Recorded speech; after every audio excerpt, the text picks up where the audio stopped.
I found in my wife's emails she did it with a professor in my own bed, so I made a bait, and she took it only to find herself exposed and ashamed publicly while my stomach hurt from laughing. This story is about 12 years old. I told it to one of my coworkers yesterday, and he said I should share it on Reddit. Today, he again nudged me, so here we are having drinks before the 4-day weekend, and my writing is complete. In college, I met the woman who I thought was my one. We dated for about 2 years and had a big damn wedding after a 10-month engagement. Her family was pretty well-to-do in a small southern town. We were both continuing our education, and I was also working to support us. I was pursuing a master's in engineering while she was finishing her doctorate in anthropology. Over the summer, an opportunity came up for her to make some extra money going as an aide on a religious studies trip to Jamaica. I didn't hesitate when she asked me about it. I mean, she was going to get to visit Jamaica and get paid for it. I saw no downside other than missing her being at home for 6 weeks. Little did I know at the time, but she had been ducking the professor. He had hung out with us, smoked my green tea, and drank my ducking beer. I considered him a friend, who arranged the trip for a couple months, and it was a getaway for them to do it regularly all over the island. I, clueless and happy, went about the weeks while she was gone taking extra shifts so I could match what she made in our account and surprise her. What a dip crap, right? One of the students from the trip actually seeked me out to clue me in. I didn't believe him until I started looking for evidence on my own. I broke down and checked her texts while she was sleeping, and nothing was there. There were a few VMs, so I decided to listen.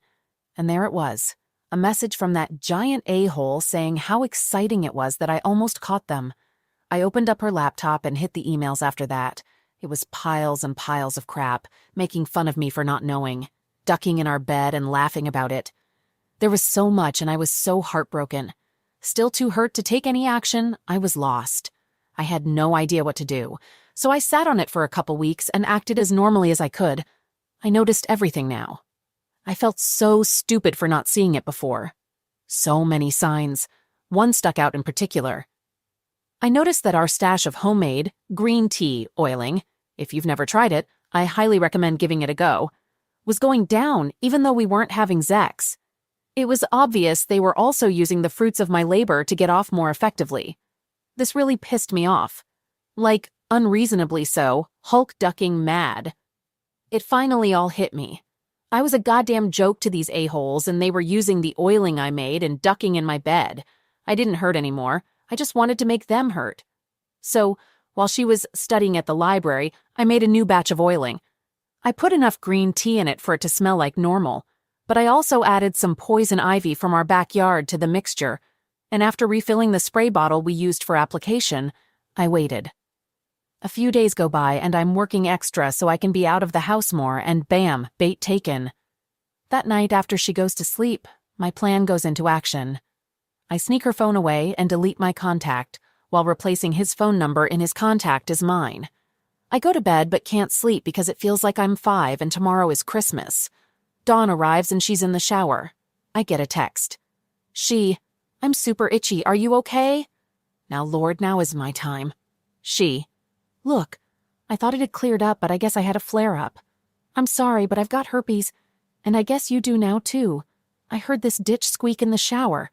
I'm covering my mouth, damn near losing it. I went on to tell her that it was time to end things now.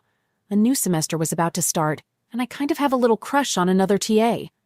I wanted her mad. This is a woman that never got told no growing up and never had to deal with rejection, let alone from a balding dude in his 50s with herpes. When she got out of the shower, it was obvious she had been crying, but I could see the anger in her eyes. I could see how uncomfortable she was, squirming at the table, drinking coffee and mulling the situation over. Another little nudge is what she needed.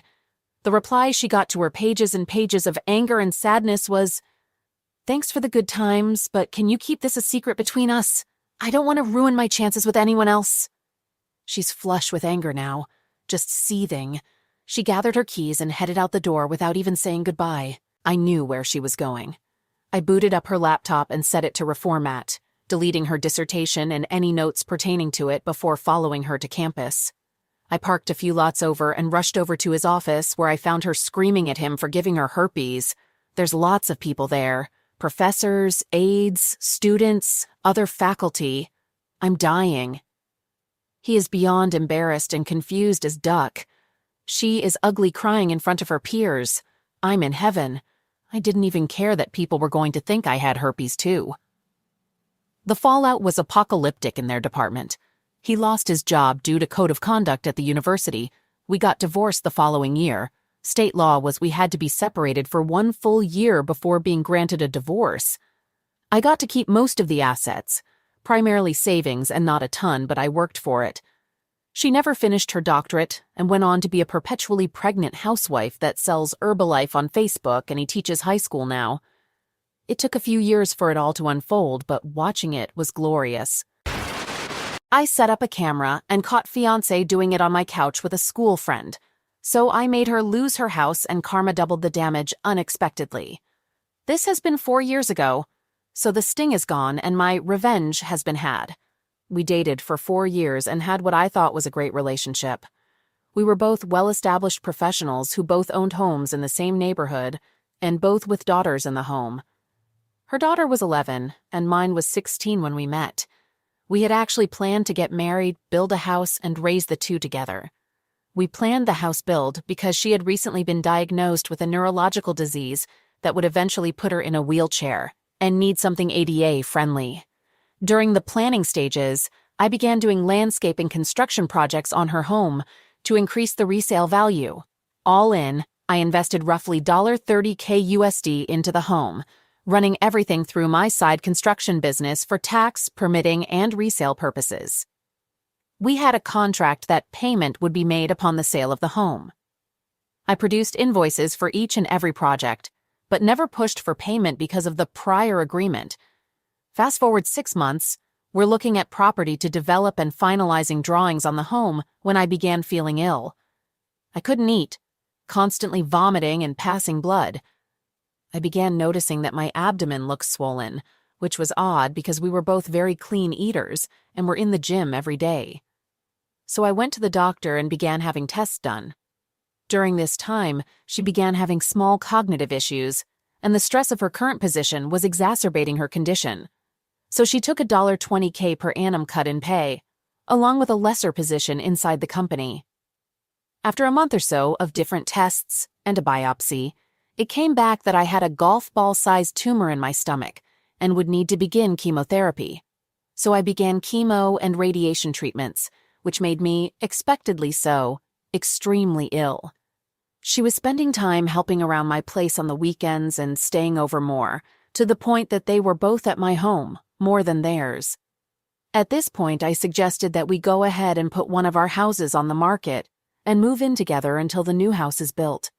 I have great supplemental insurance as well as a long-term illness plan, so using that coupled with the sale of one of our houses would push us through comfortably and help ease the financial stress on her. Shortly after this discussion, she became extremely distant. Her daughter wasn't coming down and hanging out with mine anymore. She had excuses for not getting together. She quit driving me to treatments and stopped staying over. She then dropped a bomb, a sentence that will forever be burned into my psyche. I love you, but I can't see myself taking care of someone this sick in the long term, and I don't think we should see each other any longer. In a text.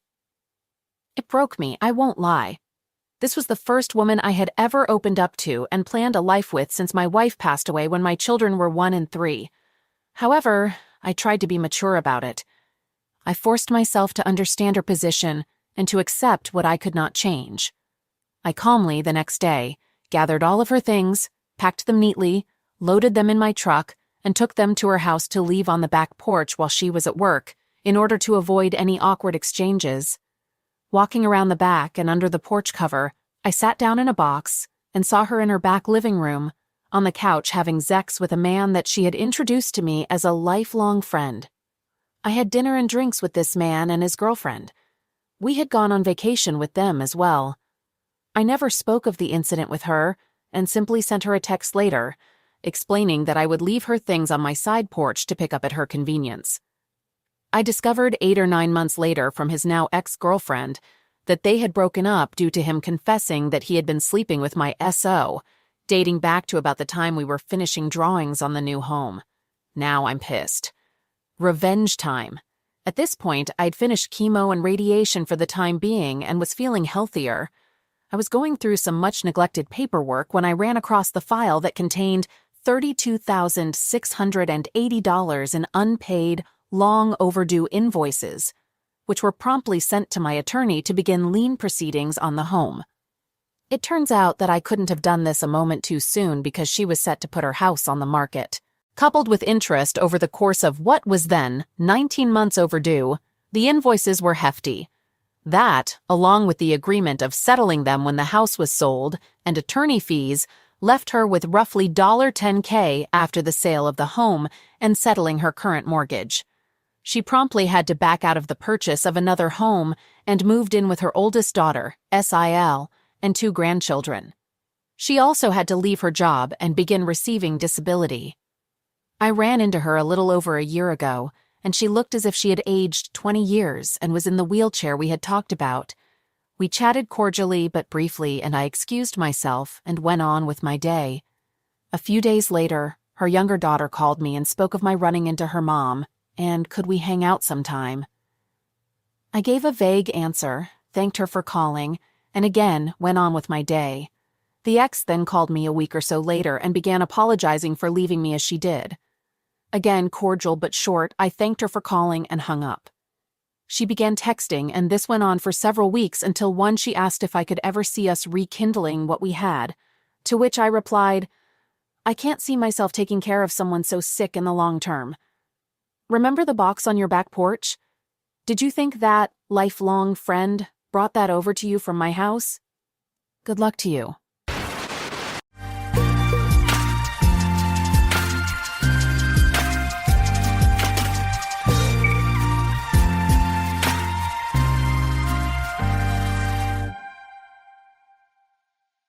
Alright, everyone's presentations are done. Nick, the manager, said as he tried to move the discussion forward. Excuse me, I haven't. I recently found out something. Nick interrupted me and began to speak. There's apparently someone in this department who didn't graduate high school and is just a part-timer. Meetings should be for employees only. Absolutely right. His lackey, Mike, of course, agreed with Nick. I'm leaving. After leaving the meeting room, I started to shut down my computer. I noticed that an email had arrived, not in my personal inbox, but in the company's shared email. Thinking, there's no point in speaking up, no one will listen, I went home quietly. The next day, I heard a commotion from Nick's desk. He was staring at his computer screen, his face pale. Nick? Is something wrong? Mike looked at the screen with him. And he turned even paler than Nick. Why is he so angry? Knowing the reason for Mike's distress, I thought to myself, serves them right. My name is Adam. My mother passed away when I was in the 9th grade, and I was raised by my father. Well, you could hardly call it being raised. After my mother passed, my father changed. He drowned his sorrows in alcohol, and though he still went to work, he squandered our living expenses on horse racing. Because of that, I had to start working part-time as soon as I entered high school. Every month, I went to the convenience store with bills in hand that couldn't be auto-deducted from my father's account. Even though I endured it because I didn't want to be alone, I reached my limit in my 2nd year of high school and dropped out. I found a live-in job at a distant inn. Thank you for everything. The day I left home, my father, still staring at the TV, spoke. Take care. That was our last conversation. Back then, 18 wasn't the age of majority, so I needed my father's permission to work, and I couldn't hide my place of employment. Yet, my father never visited me even once. I kept working just to survive, and before I knew it, I was 42. Years of hard work paid off, and I was transferred to the headquarters. I was thrilled to be recognized by the company, as I thought I'd be working in the field until retirement due to my lack of formal education. Listen up. Our work can change the future of our employees. Don't drag us down. On my first day after the transfer, Nick, dressed in an expensive suit, spoke sternly. There was a reason for this. Our inn was located in a prominent tourist destination, known so well that everyone in the state could sing its commercial jingle. At its peak, we had 5 locations within the state. But that was long ago. Due to financial difficulties and aging facilities, only the place where I had worked for many years and the original establishment remained. I was prepared to lose my job anytime, but now there was a glimmer of hope. With the rise of social media, the tourist area where the inn was located started gaining attention again. Depending on how hard the sales department, where I was transferred, worked, we could either thrive or be forced to give up this prime location to the new hotel chains continuously popping up. For Nick, who had switched careers from another industry to strengthen our sales, this was a battle he couldn't afford to lose. I understood why he had to be strict. "I will do my best."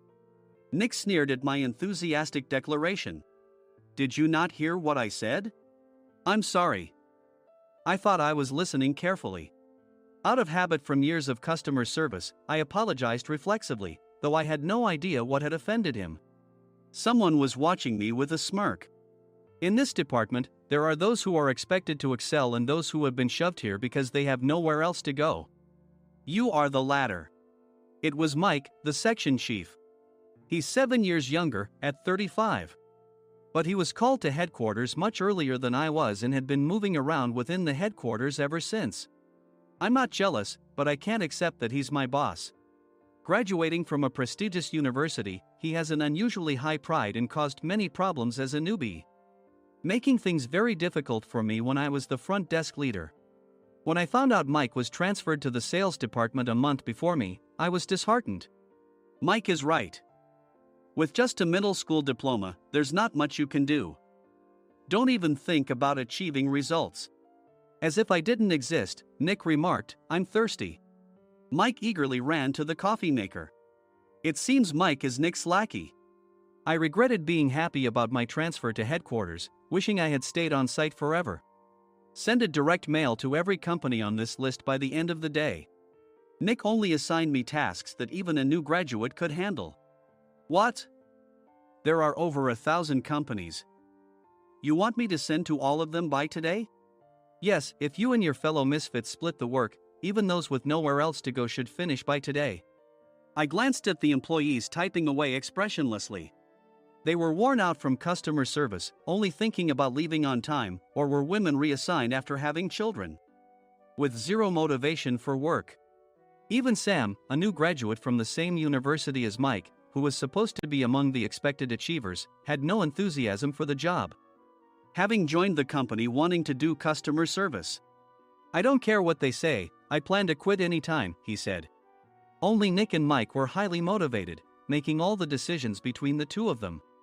I originally only wanted to work at the inn to survive and had no particular attachment to this job. I swallowed my words, thinking I had no right to reprimand them. About a month after the transfer, Nick told us with a frustrated look, "To commemorate the 50th anniversary, we've decided to create a plan exclusive for one group per day." Originally, Mike and I were supposed to come up with it, but our president, Mr. Thompson, insists on hearing everyone's opinions. "So, you all get a chance." As Nick explained, Mike began handing out prints. "Make sure not to embarrass Nick. If your ideas are half-baked, you'll have to redo them." It seemed that they had printed his handwritten notes by Mr. Thompson, which included several questions and a section for free responses. It made sense why Nick had to seek our input, given that all responses had to be submitted to Mr. Thompson. We were given a week to think about it, and a meeting was scheduled to compile our ideas. My plan is to let guests enjoy both the old and modern America. Nick began the presentations. Guests would watch a master confectioner at a nearby traditional sweet shop make sweets in front of them. The welcome drink would be premium tea in a bottle. Nick's plan was certainly attractive. After his presentation, Nick called on us to present in the order we were seated. Just as I stood up for my turn. "All right, everyone's presentations are done." "Excuse me, I haven't. I recently found out something." Nick interrupted me. "There's someone in this department who didn't graduate high school and is just a part-timer." He was likely talking about me. I joined the company as a part-timer and was made a full-time employee when I turned 20. That was 20 years ago, so Nick and Mike probably had no chance to know until recently. Meetings should be for employees only. Absolutely right. After that, Nick kept creating opportunities to solicit everyone's opinions, purposefully excluding me from speaking. The meeting unexpectedly heated up and went past the scheduled end time. A few people asked to leave, and the discussion continued with the remaining few. Still here? Normally, you'd leave in that situation.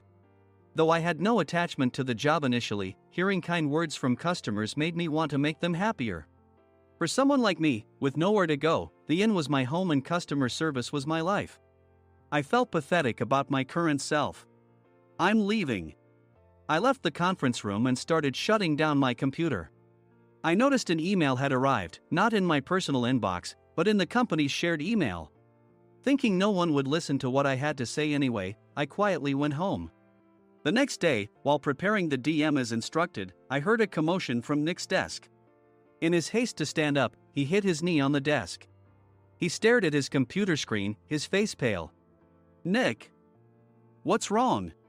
Mike, thinking he should be the first to rush over, approached Nick while still wearing his coat. He peered at the screen with Nick. And he turned even paler than Nick. Why is he so angry? Who is responsible for this company? Nick, more irritated than ever, asked, and Mike answered without checking. Probably Sam.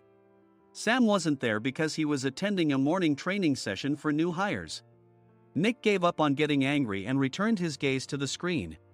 They were looking at an email that arrived right after the end of the working day yesterday. Apparently, no one, including me, had checked it before leaving. The email was from a large company that used us for their annual employee trips. The president and executives of that company also frequently used our services personally. President of the company, Mr. Mason himself, had declared that neither he nor his company would ever use our services again. Well, some companies cancel their employee trips or stop using our services due to financial struggles. Let's just move on. Mike kept wiping the sweat from his forehead with a handkerchief. Knowing why Mike was so agitated, I quietly watched their interaction. Do you know how much revenue we get from that company? We can find other guests to fill the rooms, but we'll lose the banquet costs, gift shop revenue, rental car fees, and more. Moreover, the gifts were supposed to be prepared by the traditional confectionery shop involved in Nick's proposed plan. If it's known that we incurred such a huge loss at this critical time, Nick's position in the company would be jeopardized. Nick took a deep breath, seemingly trying to calm himself. All right, Mike. Go to New York right now and apologize to Mr. Mason. What? You're coming with me, right? I have urgent work to do. I trust you, which is why I'm entrusting this to you. Please. Mike, believing Nick's sincerity, agreed with a determined look on his face, saying, yes. That's Nick for you. Even if Mike went to apologize, Nick would shift all the blame onto him if the client didn't change their mind. Well, it was Mike's fault to begin with, so it served him right. About 3 hours later, Sam answered a call from somewhere and repeatedly apologized, saying, I'm very sorry. Everyone watched to see what was happening. After ending the call, he informed Nick with a weary tone.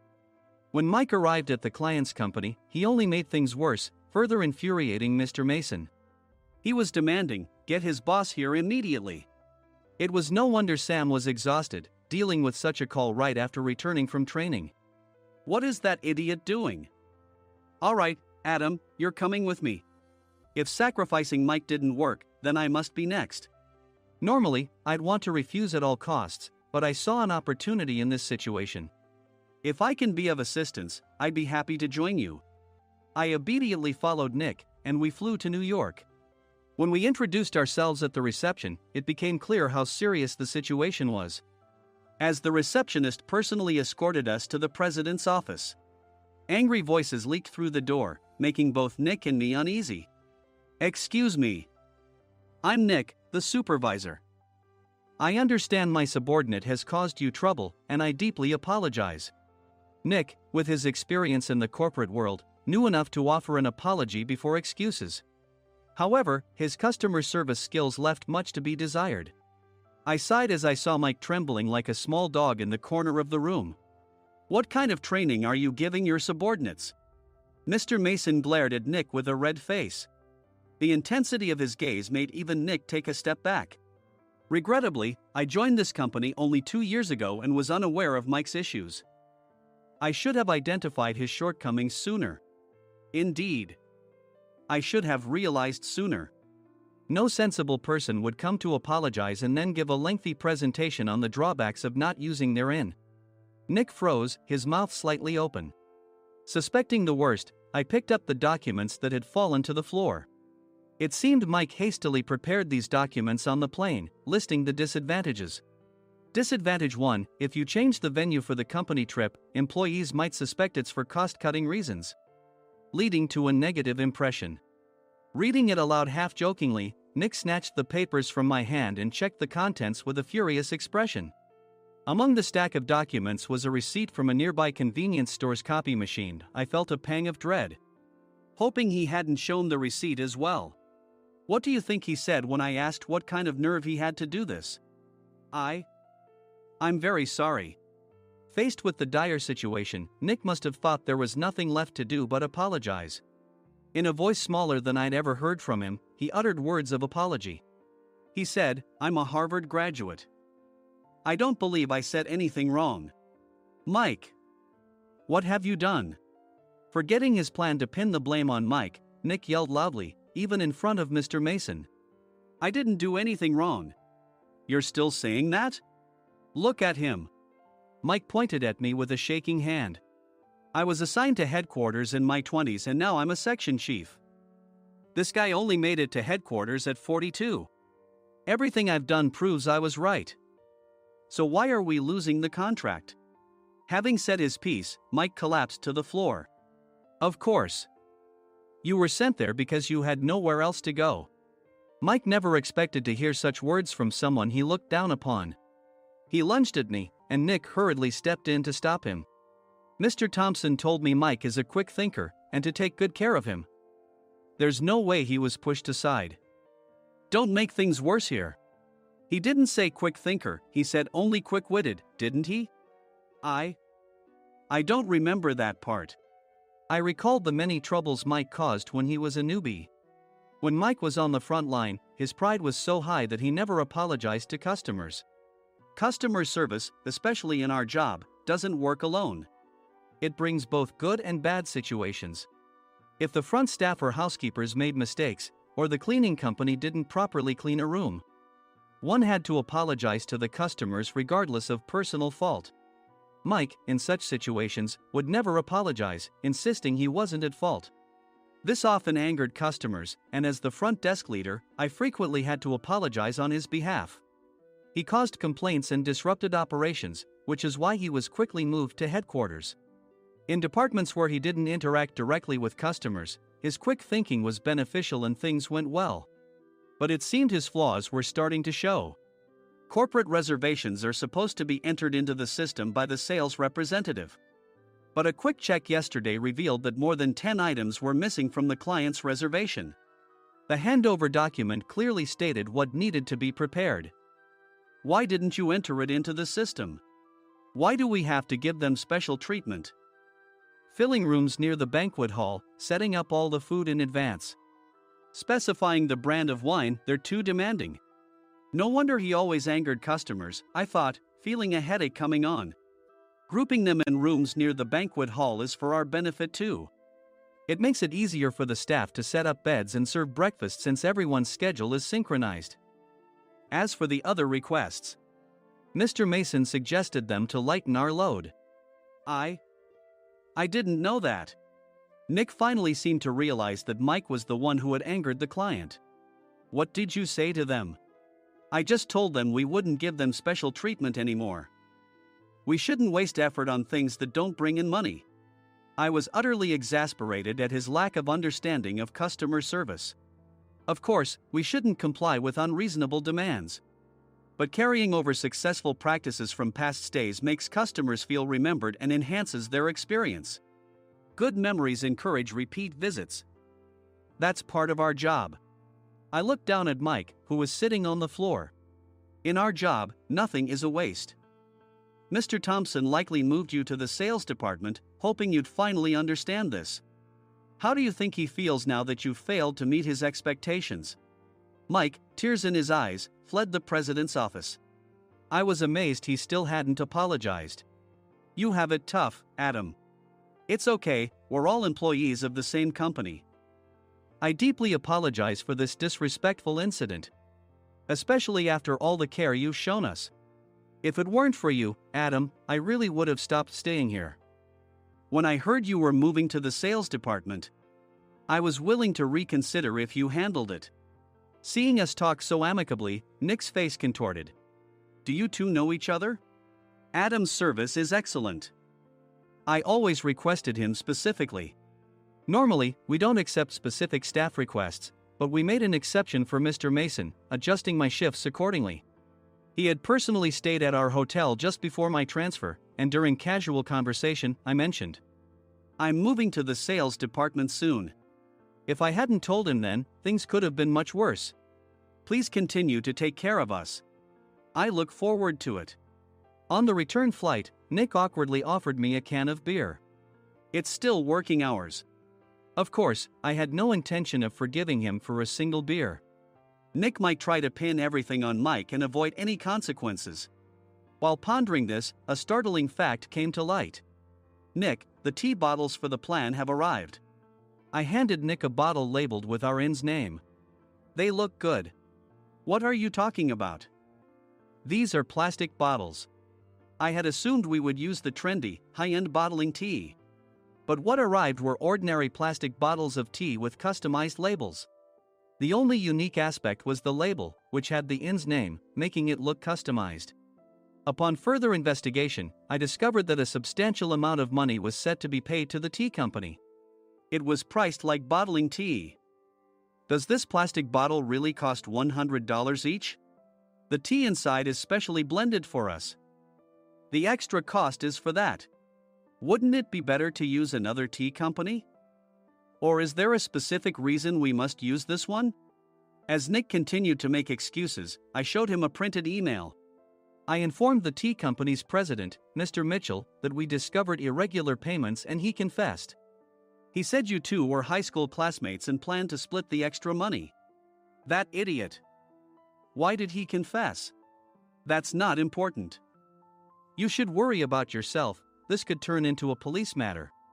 Opening the bottle cap, I suggested. How about calming down with this tea? It supposedly has a relaxing effect. Nick drank the tea frantically. In the following days, decisions were made about their fates. Mike was reassigned to the General Affairs Department, with no chance of transfer or promotion, as per Mr. Thompson's orders. As for Nick, since the payment to the tea company hadn't yet been made, he narrowly avoided legal trouble. Instead, he was encouraged to leave the company, and to avoid further complications, Nick submitted his resignation. Rumor has it that connections between HR departments have made it difficult for him to find new employment. Even though it was good to have those two gone, something unexpected happened in the sales department. Everyone became motivated and united in refining the 50th anniversary plan. In the end, my plan was adopted. We collaborated with the Tourist Information Center to provide personalized guides. The plan, tailored to the number of guests, was truly special for the 50th anniversary. "Hey, is Adam's family coming to stay?" I immediately booked that special plan for my family. Sam noticed it on the reservation list and quickly picked up on it. "Yes, I'm inviting my father." "That's great. I might invite my parents too." I lacked the courage to face my father just as Adam. But here, with the confidence Mr. Mason praised, I felt ready. The 50th anniversary plan was a perfect opportunity to reconnect with my father. I hoped to bring back the days when we could laugh together as we once did.